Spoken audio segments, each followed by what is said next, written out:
Soy Vanessa Ferrari, empresaria, líder y motivadora. Aquí comienza Creando Líderes con Vanessa Ferrari, un espacio para transformar tu mentalidad, tus metas y tu vida.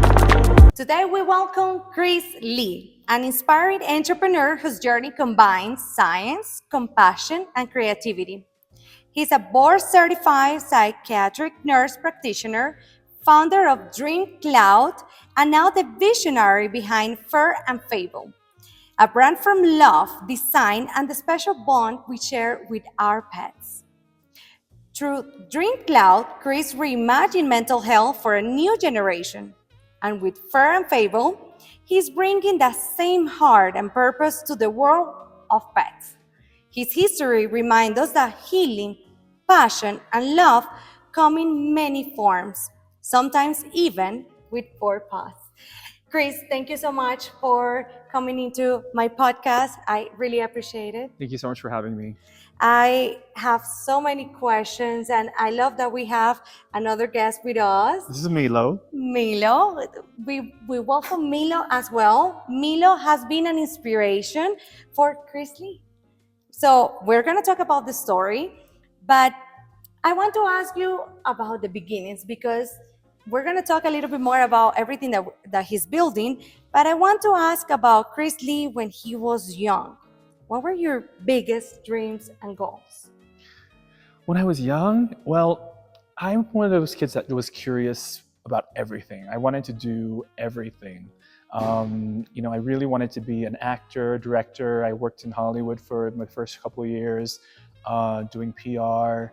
And then I got stuck waiting on tables, and that was my passion. I liked working in restaurants and bars and nightclubs for over 20 years.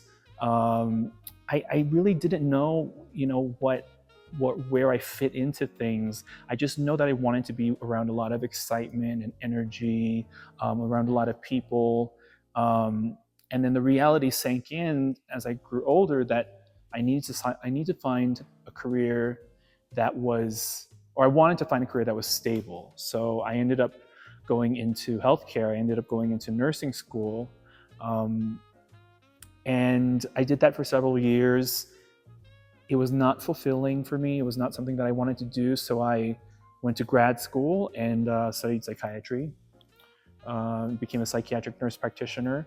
And at the time, it was a very, very small niche kind of field. So there weren't very many people doing it. It wasn't as difficult as it is now to get into the programs. I went to NYU and did a very rigorous program there. And then when I graduated, there was an opportunity to work in the field, be paid very well, and since there was not a lot of competition, there was a lot of opportunity available. That grew into now I've been doing this for almost 9 years of direct patient care, writing prescriptions, diagnosing, and with this, I was able to build a business out of it. But you were a pioneer, right? You were one of the first who started this whole kind of industry. You say that there weren't many people involved into this industry. So you saw yourself kind of a blue ocean. Yeah, in 2016, 17, there were a lot of laws and regulations that prevented psychiatric nurse practitioners from doing things like, starting businesses. And that year, there was a bunch of legislation that changed things and really advanced the opportunities for nurses. There was this kind of new thing that started back at that time, which was telemedicine, telehealth. Yes, everything happened, after COVID? No, so this was before COVID. They signed a law that, you could do telehealth, but, there were rules. You have to see someone in person the first time, and you have to do this and that. Healthcare has so many rules. And how did you deal with it? Because you say you were one of the pioneers also. It was hard because every question that I had, nobody could answer. Every time I had a question, there was nobody that I could ask There was no, you know what I mean? Yes, I understand because I'm in the healthcare business. Yeah, that no one tells you these things. No one tells you that you need this form or that form. Or so it was like figuring out everything on my own, and figuring out which software to buy and which, the branding and everything ended up having to be very organic at that time. Okay. And so there was a lot of liberty during that time, but it helps me. It wasn't so much about the work that I was doing, but it was the business that I was building that really lit me on fire. That lit my fire. It was the branding. It was the creativity. It was the kind of the entrepreneurship that we all have to go through, right? Because even though you had you had your career, you were not doing just therapy. You were building a business, right? So you have to learn about softwares. You had to learn about, I imagine, accounting, a little bit of how you're gonna do your finances, a little bit of everything, and the regulations. Because in healthcare, there are so many regulations that you have every day that, like you say, I imagine you were calling people, trying to understand, consultants, even Medicare. I don't know who you work with. Well, I mean, even there's healthcare attorneys, and I had a healthcare attorney that was $500 a question, so it's like at some point you have to figure out yourself. Yeah, at some point, and we didn't have ChatGPT back then either. I love ChatGPT now. So we had to figure out everything, on my own, and I had to hire a staff and do all these things. But that entrepreneurial part for me was never difficult. It was the most exciting part of it for me. So you like more the entrepreneurship than the therapy? I did. It's fun because when you're younger, you say you didn't even know what you wanted to be. And then once you start working in the therapy, you are like, okay, I like this, but I like more entrepreneurship. So you get to work for hospitals, because I see that you work in some of the biggest or the best hospitals, but you decided to do your own company. Yes. So how did DreamCloud started? So it started because I used to work in drug and alcohol rehab centers. Okay. After working in hospitals, I did that for about a year or two.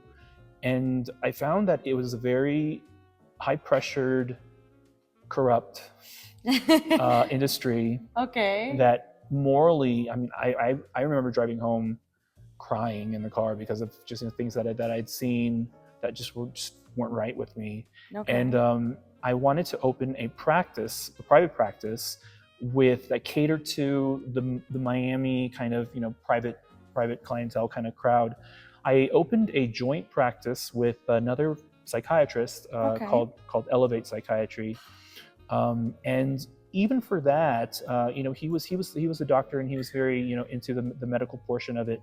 But I really, in terms of branding and the marketing and the initial setup of the business, that really lit me up, and really was the first time that I was able to build a medical practice. A year later, we had a falling out, and I decided he wanted to go down this insurance route, and I wanted to go down this more concierge route. So I started DreamCloud because I felt that there was a niche market for younger patients who were more open-minded to mental health, that were looking not just to treat depression, but looking to treat ADHD, looking to treat anxiety, more common things that you're seeing these days. Okay. And so DreamCloud the reason why it's called DreamCloud was because I was experimenting with telemedicine, and so I thought, people have dreams, right? We all have dreams. We all have things that we want to accomplish and achieve in life. And this cloud, this virtual cloud, is where you go to achieve your dreams. So DreamCloud was called that because it's basically it's cloud-based care. And I like it. At the time, telemedicine was still very limited because before the pandemic. Once the pandemic hit, it was like it just blew up because everyone knew what telemedicine was. Everyone was ready for that, and that's how it really took off. I like that you started. You created. You were one of the pioneers of DreamCloud telehealth part, but people at that time felt more comfortable going into, the consulting places, and now people feel comfortable just doing telehealth. And COVID opened up for us a huge door for most people in healthcare.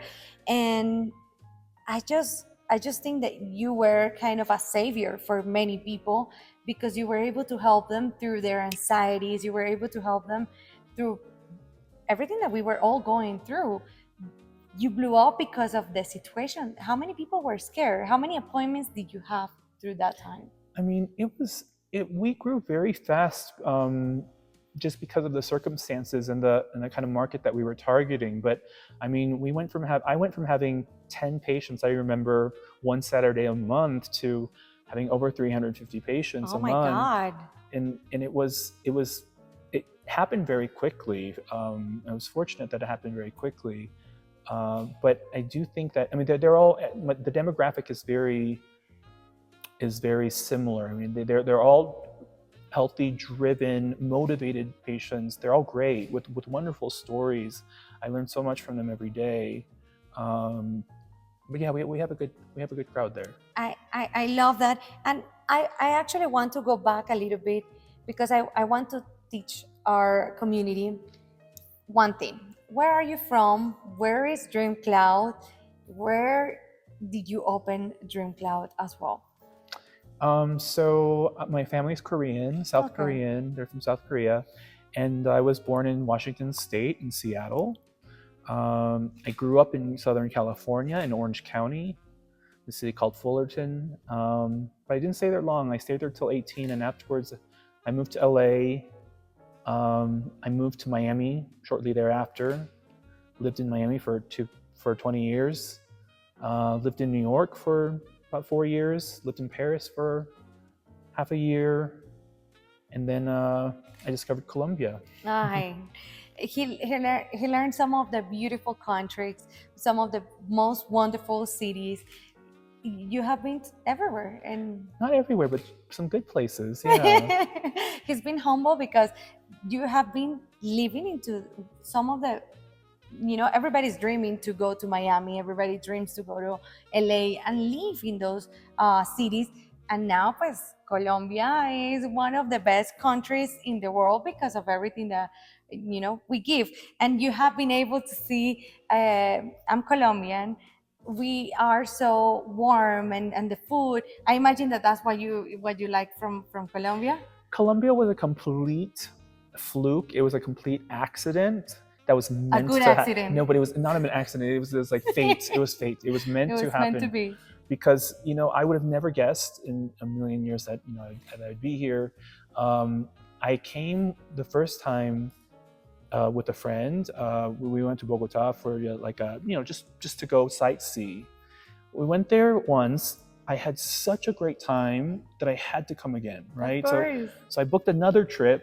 I came back the second time, and I met an ex-partner, fell in love, moved to Colombia, moved to Medellin, to be with him for a period of time.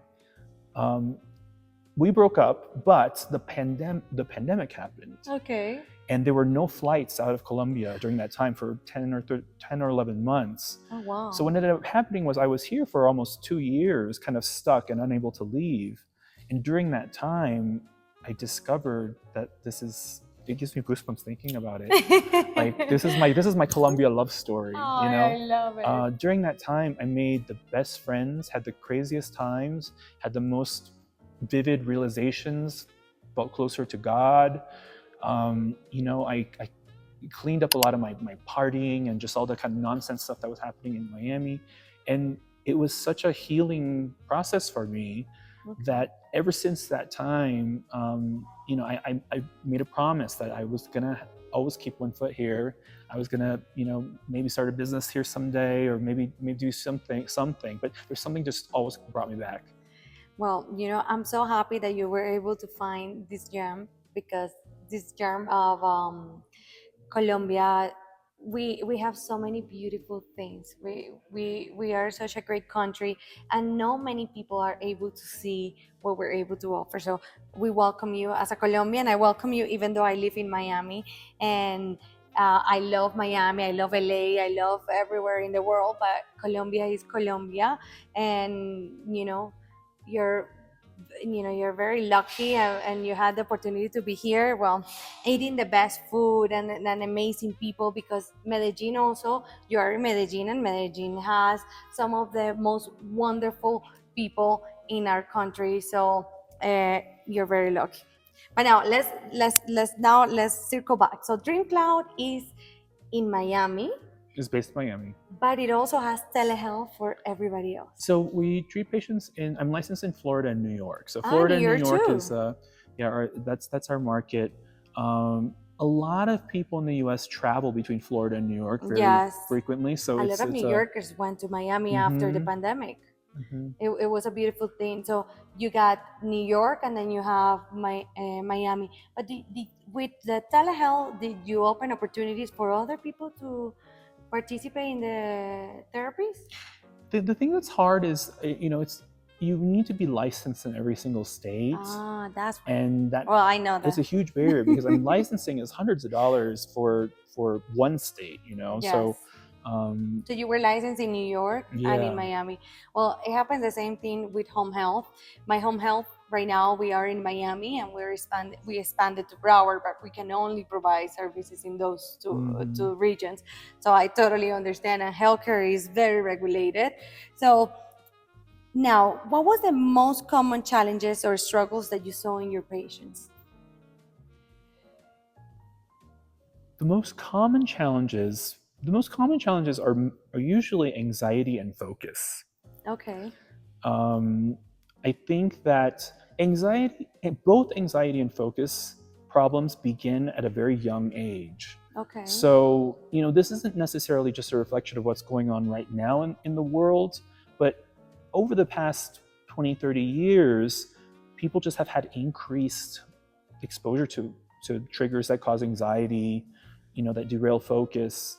And that's really what I see the most of. A lot of people have this idea that in mental health, it's about depression. Okay. But the truth is, not too many people are depressed and unable to function. But I mean, there's millions, of course, but not. I mean, comparatively, more people are scared or Okay. constantly kind of on edge, and that's something that can interfere with your productivity. That's something that could interfere with your relationships. Okay. And so that's kind of an important thing to treat. And now more than ever, we see a lot of people with anxiety. You mentioned also depression. There's people depressed with anxiety, and the younger generations, where I don't think that in the past years we used to see so many young people depressed or with so much anxiety.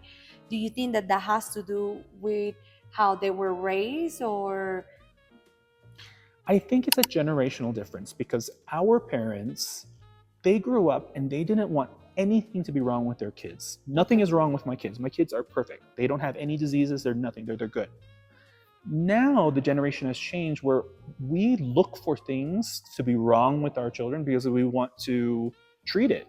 Okay. Right? So in the past, it's like, no, you don't have that. You don't have ADHD. No, you don't have a learning disorder. But now it's like, oh yeah, you've got this, and because they're looking for ways to make you achieve and you go further ahead in life. Whether or not that's a good thing or a bad thing, I don't know. That's just the change generationally that's happened. So now more people are recognizing, oh, maybe she has depression. It's not just she's sad. She has depression, Okay. And it's a whole new generation that has a little bit more problems to treat. But I believe like this podcast we have created for younger generation, for them to get inspired, and something that you say is so important. Many people have anxiety and have depression because of the same thing. They're just looking to see what is the pain, what hurts, but they really don't have anything, right? So next question: do you think your success comes from discipline, passion, or vision? Vision. Definitely vision. I think, well, everyone will tell you something different about this, but I'm a true believer that if you feel something and you think something, your trust and instinct in that is the most powerful thing you can do to make that thought or dream come true.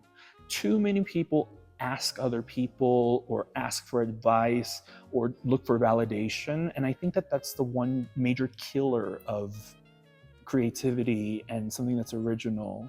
So I would definitely say your vision is the most important thing. Okay, and now, Chris, you've been recognized as one of the Business Elite Top 40 under 40. That's a huge accomplishment. How did it feel to receive that honor? It was great. It was really great. I was recognized with some other healthcare people and some other people in other industries too. But it was really nice to see other like-minded entrepreneurs.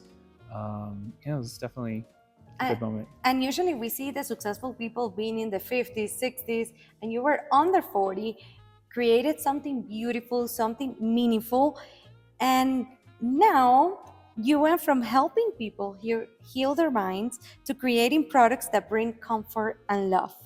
What inspired that evolution?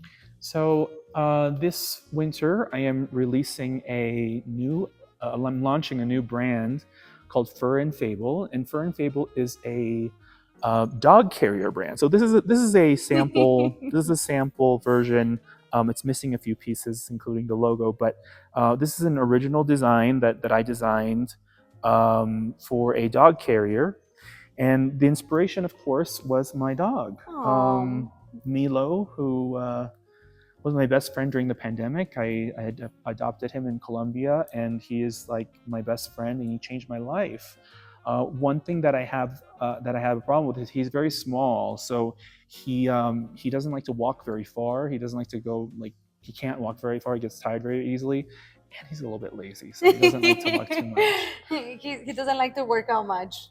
And I always bought these bags, to carry the dogs, but they were either too cheap or too girly or too rough. Yeah, or too large or too small or too uncomfortable.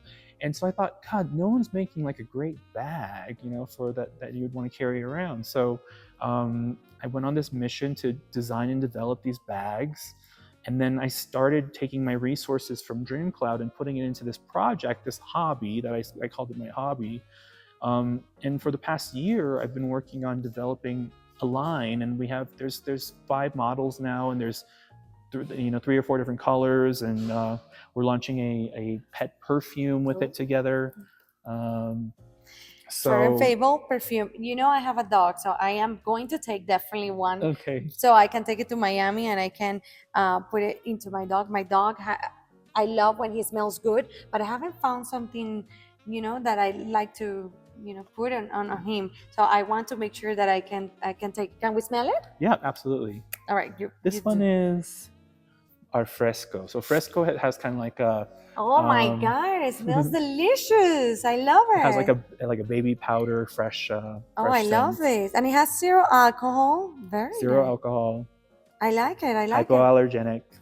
I told my husband to buy me a dog that fit on the bag, so I could carry on. Yeah. And the thing is that my dog grew too much, so now he's a mini doodle, so he doesn't fit on the bag. But I always thought when he was little that there's not many bags in the market, that are comfortable and that are nice to carry my dog. So I love what you have created, and it's a beautiful product worldwide. You can sell it worldwide, right? Yeah, and what's great is that because of my connections in Colombia, I actually found the factory and the producer of these things here in Colombia. I did the whole fragrance testing and everything here in Colombia. We're doing a lot of the marketing and a lot of the photo shoots and video and stuff for the product here. So everything kind of comes full circle, and it really is thanks to this little guy. I mean, know how they have changed our life. I used to be a cat lady. Now I have a dog, and I love them, and I fall in love with them because they are so friendly and they are so loyal to you. They stay with you all the time, and they show you unconditional love. So you created, again, Chris loves blue oceans. He did Dreamcloud because of the same. He didn't see a lot of, he saw an opportunity. He saw a niche that wasn't target. And right now you're doing the same because, finding the right bag is such an important thing, and you're doing it. Are you gonna have it in different size? Yeah, so this is a small size that we're starting with for small dogs, but the hope is that we can expand later and offer bigger bags for bigger dogs and more sturdy ones for traveling. And that this is like your daily, everyday kind of carrying bag. It does come with a little customizable plastic chain, which isn't attached right now, but comes in blue, gray, and black. Coming soon. I love this, and you know what, Chris, this for me is such an important thing to see how people sometimes change from health to products, from entrepreneurship, because sometimes when we're young we don't even know what we want to do. You mentioned that when you were younger you didn't even know what you wanted to do, and then you became one of the best psychiatrics, and then now you're becoming one of the best entrepreneurs, which, even though when you were a psychiatric you also were an entrepreneur. So you are exploring all of the best versions of yourselves, and it doesn't matter how old you are, you can always change and you can always evolve, which is something so beautiful to inspire other younger generations. You don't have to know everything right now, right? Nope, you've got it. That's the thing is, someone told me this one advice once, and it was, if you don't know where you're going, just go to the end of the horizon, and when you get there, you'll see the next part.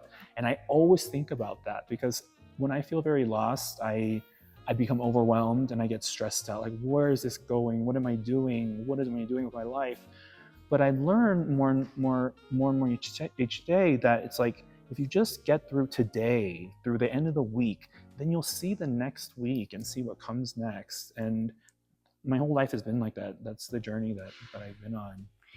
The last question that I'm going to ask is the usual question that I ask in my podcast is, what would you advise Chris Lee when he was 16 years old? I would say, do not waste your money going to an undergrad college and getting a degree that you're not going to use. It's such a waste of time. I think that it was a poor investment. As an entrepreneur now, if I had put that money into something else, I think that's like my life's great. That's like my biggest regret. But aside from that advice, I would suggest, I would say that, you need to always be true to yourself, and you need to listen to yourself, because you know the answers, you know what the solution is, you know how to get there. If you don't know, look it up, but don't ask people. If you ask people, they'll give you the wrong answer. They'll give you, they'll take you off course. So trust yourself, and always be true to yourself. Maybe learn from people that actually have achieved the goals, because I believe that is an important thing. Sometimes when we're going to do an idea, we try to speak to our friends or to our parents or to our family, and those are the first ones to tell us, no, don't do that. Why would you do that? I mean, you're doing this, why would you waste time on this? But maybe they're not the best people to advise you on what you want to do. Maybe other people that have done something that you would like to do might be the best advice, or maybe you can look up a little bit more of what you really want to do and follow your gut. Oh, I have another great piece of advice. Okay. The other advice is to always just pretend that you know what you're doing. Even if you don't know what you're doing, if you have no idea Keep what moving. you're doing, just act like it and everyone will listen. I love it, because that's being secure of yourself. You go, if you fail, doesn't matter, but you did it, you try, you did your best, and the only regret that you can have is, if it didn't work, but at least you try, right? Yes, you tried. I love it. Chris, thank you so much for coming to my podcast. I am so happy to have Milo and to have you, and welcome to Medellin. I am so happy that you were able to find our country and that you like it as much as I do. I love helping other people. I help young generations. Creating Leaders with Vanessa Ferrod was created to keep inspiring all of you. And I hope that you like all these stories. And if you actually like, this story and many of the stories that I have every week, make sure that you follow our channel and our Instagrams, right, Chris? And the brand that is coming soon, Fur and Fable. It's Fur and at Fur Fable. and Fable. And Milo will be one of the... He's one of the models, actually. One of the models, yeah, of course. Please follow Milo. He's going to be in Fur and Label. So Minpins Milo. I love it. I love it. We're going to put it here so everybody can follow. And if you need a beautiful bag and a beautiful perfume, make sure that you follow us. Bye-bye.